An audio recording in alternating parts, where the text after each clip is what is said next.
Este é o Conexão Futura, aqui pelo canal Futura e também sempre pela internet no futuraplay.org. Em 10 anos, o número de mortos no trânsito brasileiro saltou de 35 mil para mais de 44 mil. E esse crescimento atingiu também os cofres públicos. Só em 2014, mais de 56 bilhões de reais foram gastos para cobrir despesas relativas aos atendimentos médico e previdenciário às vítimas, por exemplo, segundo o Observatório Nacional de Segurança Viária. No mesmo ano, 2014, a região Sudeste concentrou a maioria das mortes, mas foi o Centro-Oeste que recebeu o título de região mais perigosa para dirigir, de acordo com o relatório Retrato da Segurança Viária. Agora, no Conexão Futura, a gente discute educação no trânsito e fatores fundamentais para uma conduta mais consciente de pedestres, ciclistas, motociclistas e, claro, motoristas. Eu recebo no estúdio Marisa Dreis, especialista em segurança em trânsito, e o Coronel Marco Andrade, coordenador de operação da Lei Seca Rio de Janeiro. Sejam bem-vindos ao Conexão. Obrigada. Obrigada pela presença para a gente discutir esse assunto tão importante, né? Claro. Marisa, começo com você. Temos um vilão, um grande vilão, para esse número tão grande de acidentes? Temos, Eliane, 90% dos acidentes que acontecem são por falha humana. Então, o grande vilão é a falta de atenção dos motoristas. Apenas 10% desses acidentes acontecem por defeito da via ou veículo. Falta de atenção. Falta de atenção, Eliane. Velocidade excessiva entra nessa lista? Velocidade excessiva, ela entra num segundo lugar porque é possível de ser aferida. Então, o segundo maior vilão é exatamente a velocidade excessiva no trânsito. Também é um fator que mata bastante. Tem outro detalhe que você quer trazer? Está nessa lista. Poderia ser o vilão também, né? É o uso do celular. Dentro da falta de atenção, que hoje é a maior causa, porque está dentro desses 90%, o uso do celular sai em disparada. Assim, é uma infração que constantemente é presenciada nas ruas. E por que o uso do celular gera tantos acidentes?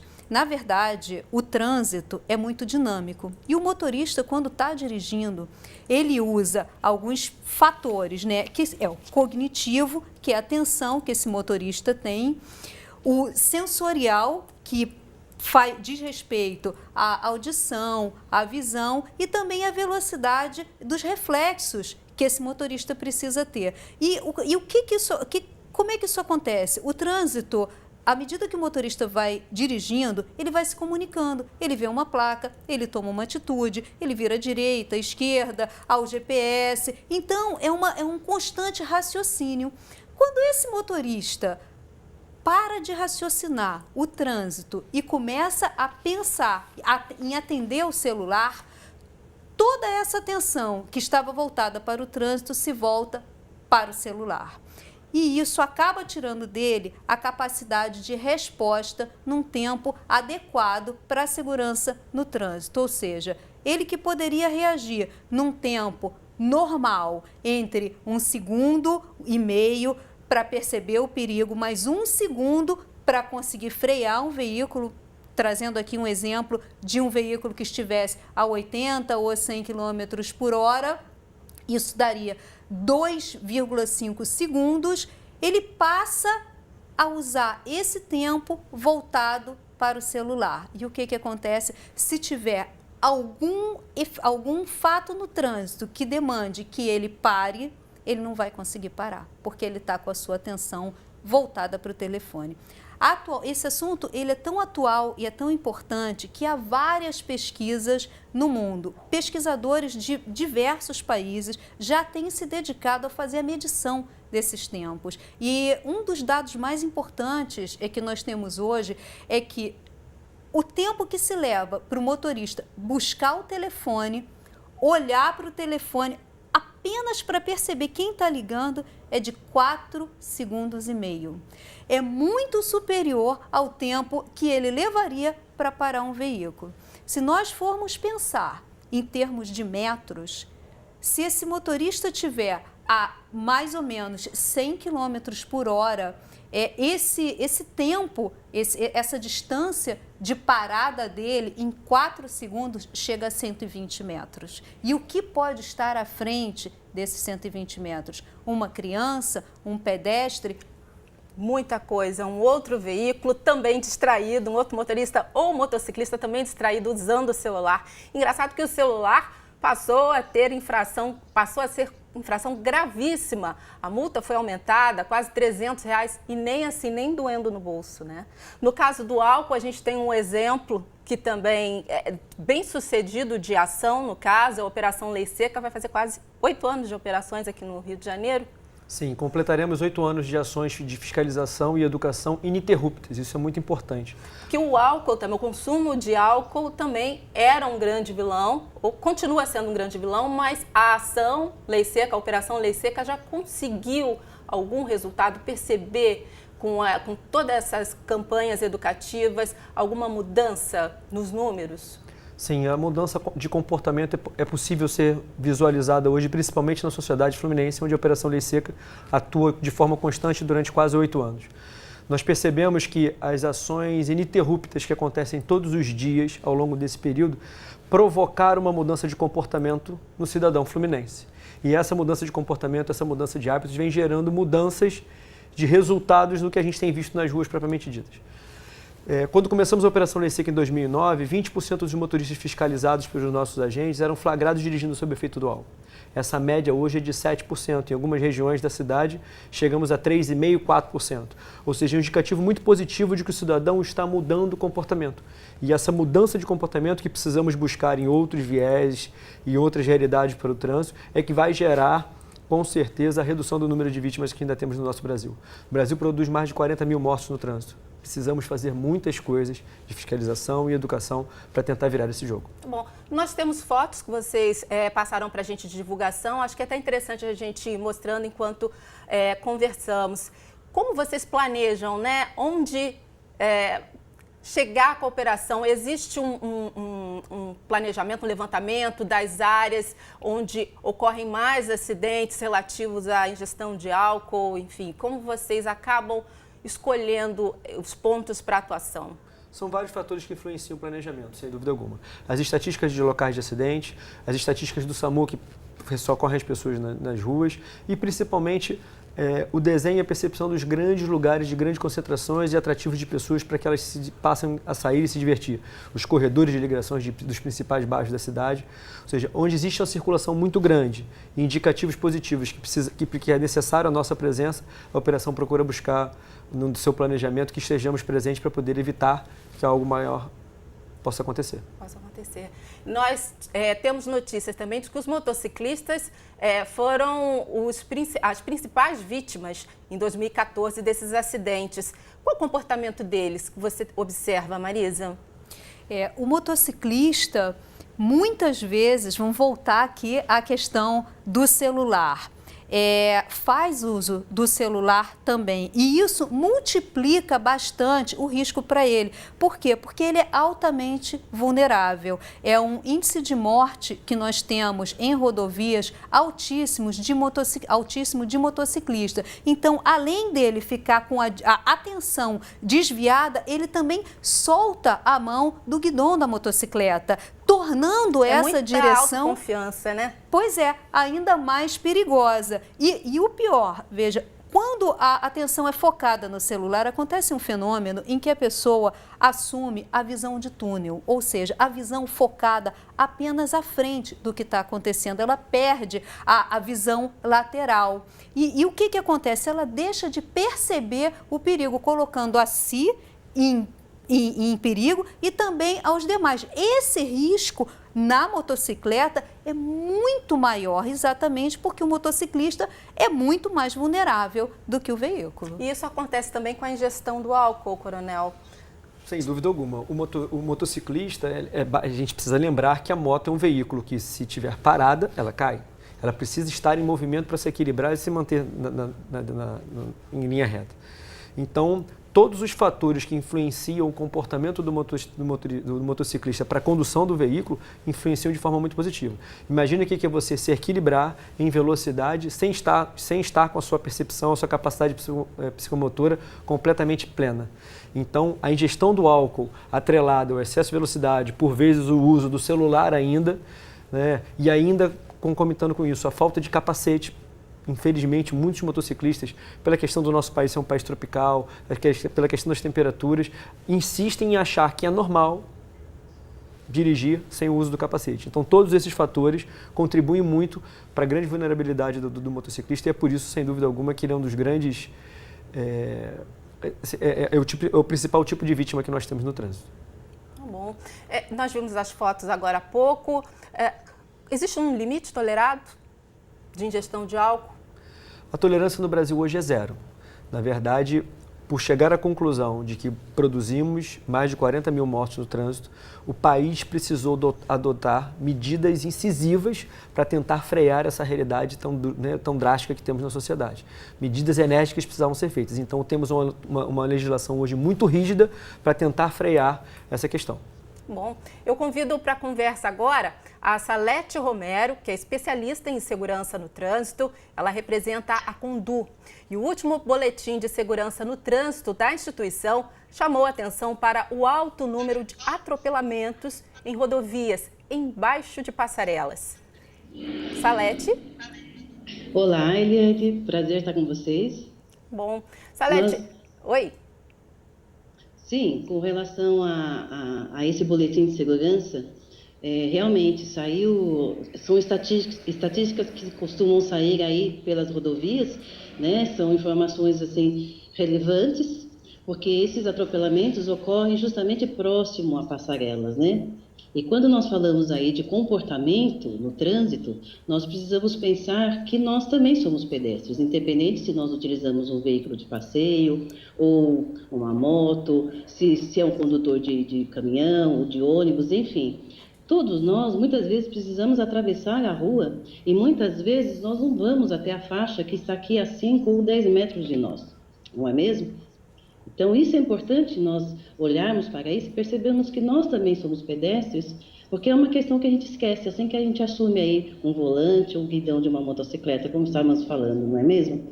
É importante nós observarmos isso, porque quando nós passamos, então, numa rodovia, e aí nós percebemos que ali tem uma passarela, a passarela é um equipamento muito caro para os gestores de trânsito, não é mesmo?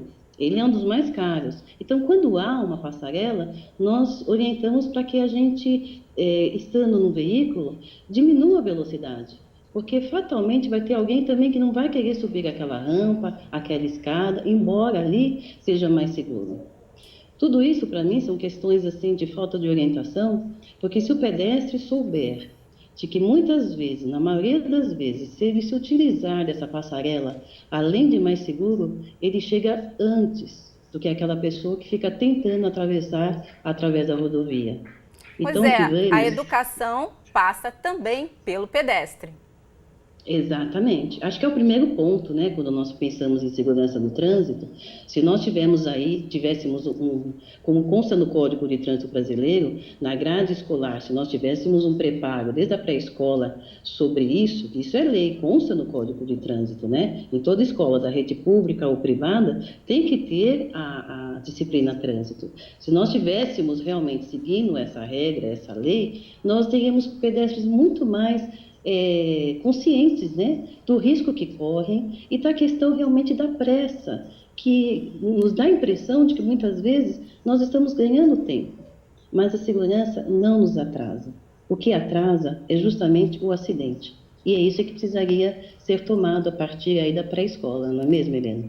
Salete, na sua opinião, então, na opinião do Condu, é mais importante, o que faria mais diferença? Melhorar a educação da população para o trânsito ou aumentar investimentos em infraestrutura? São duas coisas muito importantes, vamos deixar aqui claro. Mas, num primeiro momento, o que ajudaria a reduzir esses índices imediatamente? Nós precisamos já começarmos com a educação de trânsito, isso em todas as áreas, tanto para o pedestre como para o motorista, o motociclista. Isso precisa ser retomado de uma forma muito mais intensiva. Nós temos pouco preparo para esses condutores e, paralelo a isso, nós temos que olhar também para as condições das vias. Quando você comentou no início da reportagem que nós temos aí uma região alta de acidentes na região sudeste e as vias são mais perigosas na região centro-oeste, é exatamente isso. Na região sudeste, aqui na nossa região entre São Paulo e Rio de Janeiro, nós estamos com as vias em melhores condições. Nós temos aí Dutra, Castelo Branco, Bandeirantes, enfim, várias rodovias em ótimo estado de conservação.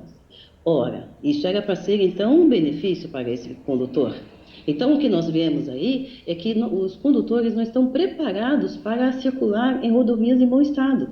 Então, se a gente melhorar as rodovias, a gente fica até preocupado com isso, não é mesmo? Na Centro-Oeste. Então, vias em condições não boas, então, por isso são consideradas rodovias perigosas, e aí o condutor acaba tomando um cuidado maior em função de um buraco, em função de um problema com o veículo, em função disso, né?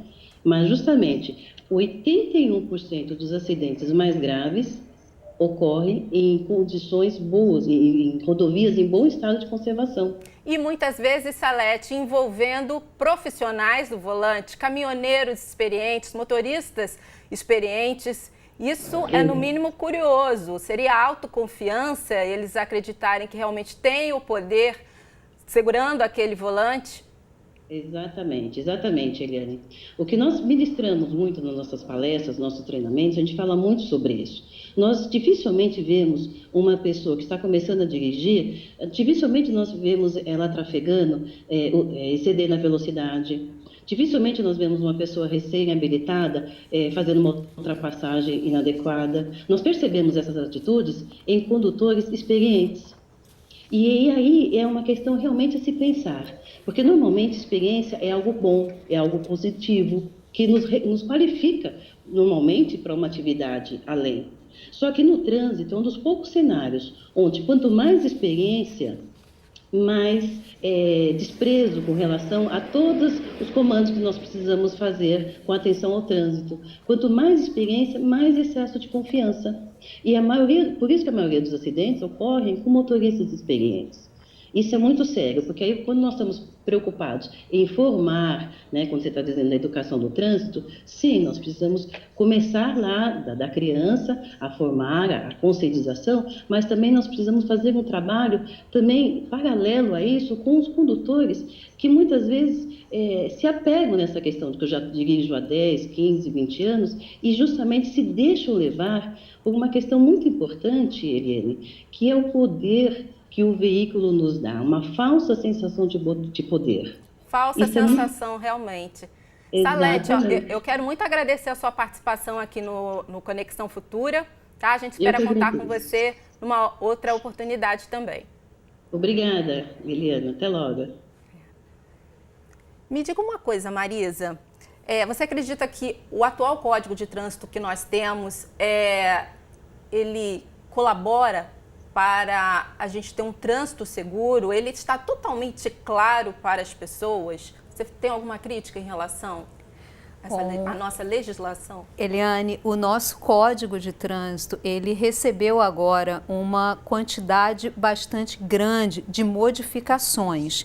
E essas modificações vieram sendo pensadas, pelo menos aí por 5, outros a menos, ou 3 anos, para uma adequação desse código, né? Então, eu acho interessante a gente destacar, mesmo a questão do celular, mais uma vez voltando, antes se referia só a utilizar o celular falando, hoje só pegar o celular já esse é o artigo 252, um dos incisos, já é uma infração de trânsito. Então, a lei, o trânsito, a sociedade é dinâmica e a nossa legislação também. E eu te digo, não vai parar por aí. Já há outras propostas de modificação do nosso código. Mas o código, na verdade, ele tem um sentido punitivo.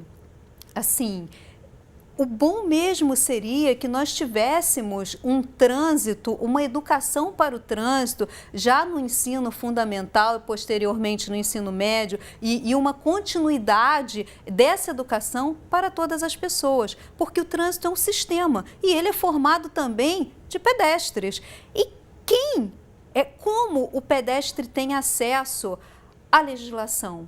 Normalmente ele nem sabe. Uma pessoa que viva, às vezes, numa cidade do interior e que venha para uma metrópole, onde nós sabemos que os níveis de atropelamento são muito altos, será que essa pessoa vai saber se comportar? Será que onde ela aprendeu? Normalmente isso não acontece, porque hoje a educação para o trânsito é dada como transversal e nem sempre as escolas conseguem trazer isso para dentro da sala de aula. E há outras propostas também, como uma das grandes novidades do trânsito, que era uma das primeiras propostas da municipalização do trânsito. Isso ainda não aconteceu inteiramente. Nós ainda temos muitos municípios no Brasil que não são ligados ao Sistema Nacional de Trânsito e aí não se inserem inteiramente, deixando essa parte de educação mais para frente. Então, respondendo, eu acho que o Código de Trânsito que nós temos hoje, o CTB, o Código de Trânsito Brasileiro, ele é muito bom, sim, ele tem muitas previsões, mas ele precisa ser, como toda a legislação, constantemente atualizado. Ele foi agora em 1º de novembro e outras mudanças já estão previstas também. Tá bom. A educação está norteando a nossa conversa aqui, não tem outro jeito. Ela realmente se faz presente nesse assunto, inclusive a educação e a informação para quem é vítima de acidentes de trânsito, né? A gente tem um seguro, pouca gente sabe, o DPVAT. Quem tem veículo paga o DPVAT junto com o IPVA, mas quando, infelizmente, se envolve em algum acidente, muitas vezes não sabe, né? Lembra para os nossos telespectadores a importância desse seguro? Sim, o seguro que existe para o Brasil, é importante colocar que ele não é só para motoristas, é para motoristas e pedestres. Então, qualquer pessoa que se envolva em algum tipo de acidente de trânsito, ela tem direito ao seguro do DPVAT. Basta que ela busque hoje na internet os postos do DPVAT, não é preciso de advogado, não é preciso de nenhum tipo de atravessador, de pessoa que ajude para esse tipo de coisa. Basta procurar o posto do DPVAT, dar entrada no seguro e exigir um direito que é seu. Na verdade, o objetivo do seguro não é solucionar o problema, apenas amenizar o impacto de um problema que a sociedade hoje reconhece como um problema significativo e fundamental. Tá bom. Nós falamos da importância da conscientização do pedestre também, e a gente ainda tem que acertar ou sempre esclarecer, ciclistas e skatistas também têm a sua missão nessa questão, né? Sem dúvida Marisa. alguma. Exatamente. O ciclista, muitas vezes, ele não se sente com as mesmas obrigações do veículo em termos de sentido da via e parada no semáforo. E isso é muito importante, porque o pedestre conta com a parada dele também para que possa fazer uma travessia segura. E skatistas e demais usuários de equipamentos de deslocamento, patinadores, muitas vezes nas grandes metrópoles nós os encontramos nas vias, utilizando a via do veículo no meio dos veículos e o que efetivamente não são considerados veículos, né? Não tem a velocidade, não tem a proteção, se colocam numa situação de vulnerabilidade muito grande e, claro, ficam sujeitos ao atropelamento. Então, é muito importante também que a bicicleta utilize as ciclovias e que os patinadores, skatistas também utilizem as vias que são voltadas para o lazer, para o divertimento, de maneira mais direcionada. Enfim, é preciso, existe uma definição interessante que se chama cidadania no trânsito. É agir como cidadão, cumprindo os seus deveres e tendo os seus direitos também no trânsito, utilizando para cada um as vias adequadas e fazendo cada um o seu papel para que a gente possa ter um trânsito mais seguro. Tá bom. Quer complementar? A Marisa foi muito feliz na sua colocação. Eu queria chamar a atenção apenas de, independente se patinador, skatista, ciclista, motociclista, motoristas, todos somos cidadãos. E como cidadãos temos que dar o exemplo e construir o local que nós escolhemos para morar, as nossas cidades, construir juntos uma realidade melhor. É preciso, o homem moderno hoje, ele precisa e depende do trânsito para sobreviver. Ninguém vai à escola, ao mercado, ao trabalho, sem interagir com o trânsito diariamente. Seja se locomovendo no próprio meio de transporte ou mesmo a pé. Então é importante que a sociedade tenha exatamente essa percepção de que a responsabilidade da construção de algo, num trânsito mais seguro, mais humano, é de todos nós. O poder público precisa sim cumprir o seu papel, seja fiscalizando, seja incentivando ações educativas, mas a sociedade precisa entender que ela é o fator principal, o ator principal nesse cenário para que a gente possa transformar o trânsito do nosso país num trânsito mais humano. Bom, com a sua mensagem eu vou encerrando o programa, mas antes eu vou mostrar a página da Operação Lei Seca. Está aqui, operaçãoleiseca.com.br. E também a Operação Lei Seca está no Facebook. Que tipo de informações vocês trocam aqui? Nós buscamos, através das redes sociais, ampliar a nossa forma de comunicação com a sociedade. Na verdade, buscamos provocar, como disse anteriormente, essa mudança de comportamento social. E as redes sociais ampliam essa possibilidade de comunicação. Então, mostramos as nossas ações, desenvolvemos ações educativas. O viés educativo da Operação Lei Seca faz um trabalho muito importante de palestras em escolas e universidades, informar a sociedade, dar conhecimento do problema que é o trânsito e o que nós temos feito para contribuir para essa mudança, essa melhora. Tá bom, também a página no Facebook da Marisa Dreis. Bom, muito obrigada pela participação de vocês no Conexão Futura. Até uma próxima oportunidade. Obrigado, Eliane. Até a próxima. A você de casa também, muito obrigada pela companhia. O Conexão Futura vai ao ar sempre de segunda a sexta-feira na tela do canal Futura e a qualquer hora do dia e da noite no futuraplay.org. Até a próxima.